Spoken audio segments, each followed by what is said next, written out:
unbelievable. As far as the eye can see, just jungle. Jungle everywhere. I'm Albert Lin, engineer and National Geographic explorer.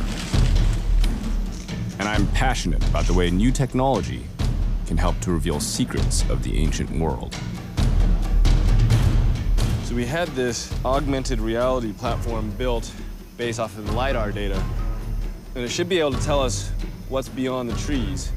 You know, it says there's a massive temple just around the corner. Gosh, it's huge. Oh, it gives you like chills up your back. We just followed a map created by lasers in the sky and then bushwhacked for hours to this point to find this. This pyramid is just one of tens of thousands of new discoveries, revealed by a new technology that's seen beneath this jungle canopy for the very first time. Allowing experts to create a treasure map of a lost world.